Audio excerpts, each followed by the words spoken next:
like to welcome the gentlemen of the press. You are welcome to God City International Church, Abuja. And I'd like to welcome the ministers that are here on the high table, and as well the ministers that are in the congregation. You are all welcome in Jesus' name. God City International Church is a vision and a mandate from the Lord that started 30th of December 2015. That was when the mandate was delivered, and the church was inaugurated May 1st, 2016 at the National Women's Center, Abuja.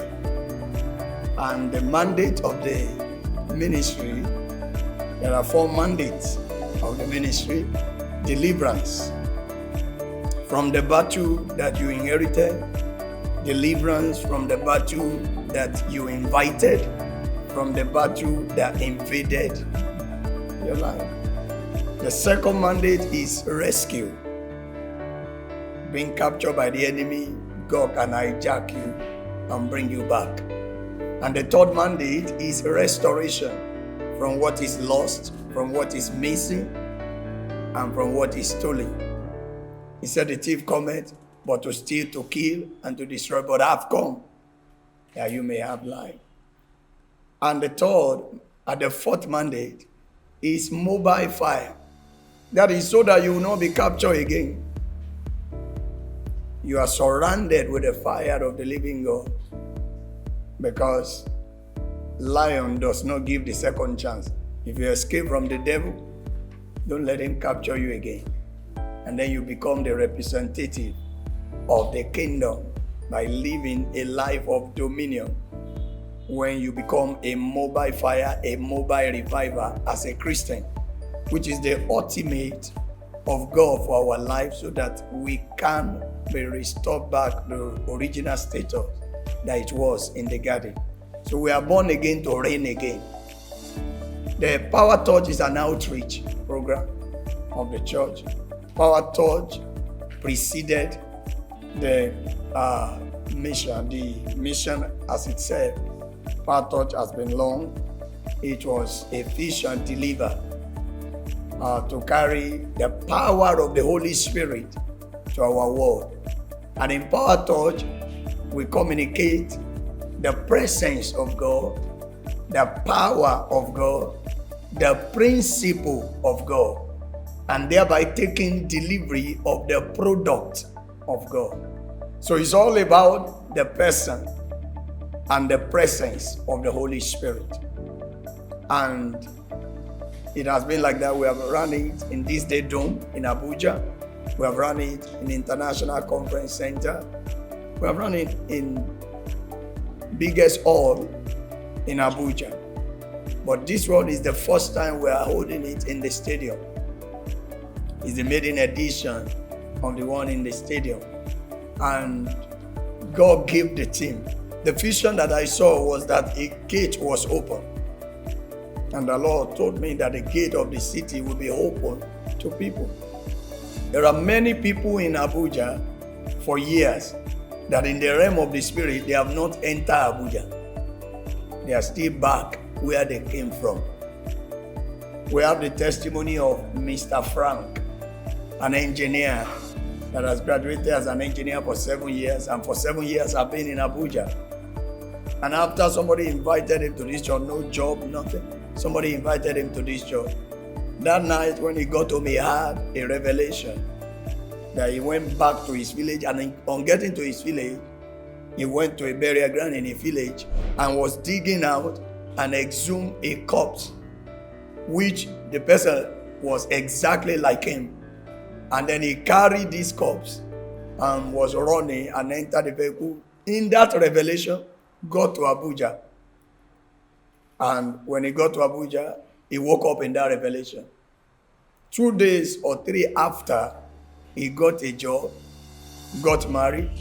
The wife is pregnant now, and life. So all the 7 years, he has never entered Abuja. He entered Abuja when he got his deliverance. So God said all the attendee and participant that night, they were entering the land. One can be in the land and the land is not open for him. There are people today who can tell the story of this land. Oh, my time I was a bush when I came. But they have nothing to show for it. So God specifically want to open the iron gate that lead to the city February 18. And it's going to be unprecedented, like we have never seen it. So apart from provision of spiritual upliftment to members, do you have any other programs to alleviate the plight of members? Or what program do you have to complement efforts towards addressing socio-economic challenges of your members? We run welfare program. We have children on scholarships at the primary level, secondary level, and on the family personal foundation, we have people in tertiary institution. So the church run scholarship programs. And apart from that, every month, the church have a welfare program that we distribute foodstuffs across the land. During the COVID, we distributed several times. Even for people that are not of the same faith with us, especially when it is third Sunday or fourth of every month. We have run that over the years. Seated on the high table today is the minister in charge of the welfare. And you can see that she's really welfare. Even mother is the mother. So we have welfare program that run. And every day, you can't come here and not get food. If anybody run here on the issue of food, we get food. And sometimes the accommodation, house rent, allowance of the members, and some of the other things that she may be able to remember that we get into. So the church runs welfare program. By next year, Nigeria will be going into a general election. Now, what is your advice to Nigerians in choosing their leader? Nobody can know anyone like the one who created him. So, in choosing any leader, it is important to consult God. So I know on our part, we have been praying and we'll continue to pray. And God will answer our prayers. The 2023 election is coming, and we'll see cases when during campaign some clerics endorse candidates for election. So do you think that should also be the case in 2023? Do you think pastors, imams should also interfere in the process to endorse the candidates? Just like what we have just said, that God is the creator of man and is the one that knows the mind of man. So it is better to talk to God who knows man and to ask him to give us leader. Self-appointed leader is not advice. It is God that gives leader.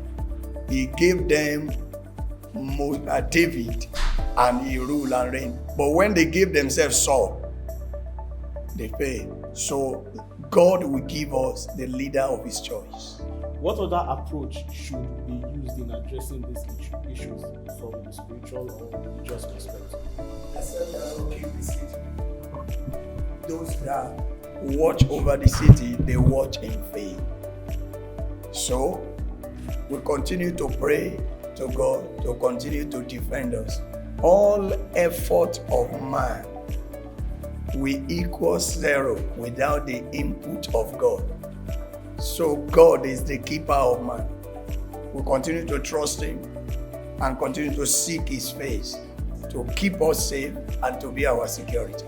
Recently, we are seeing youths going into ritual, killing everywhere, using ourselves for intending money. What do you think is responsible? Are we now going to experience the end time? Thank you.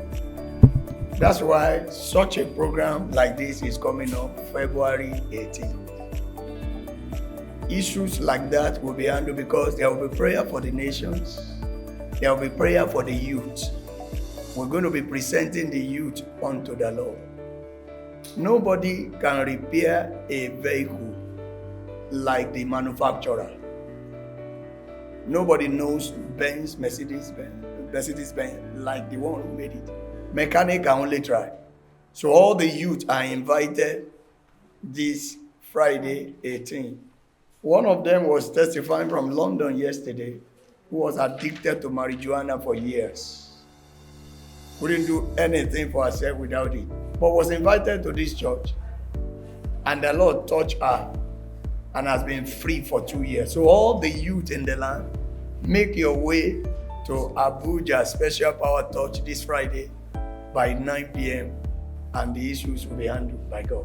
Yes, my name is Bruno. There is hunger in the land. And from the scriptures, whenever there is hunger in the land, they say, God is punishing them for either idolatry or another thing.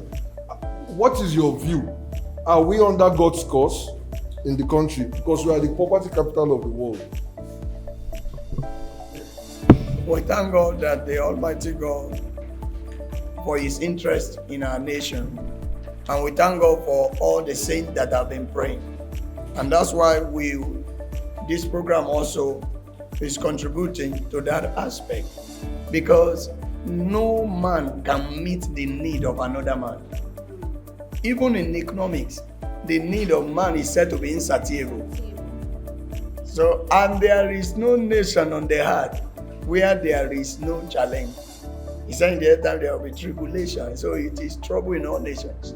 It is God that can meet the need of man. So when we get there on this Friday, God will be addressing all needs.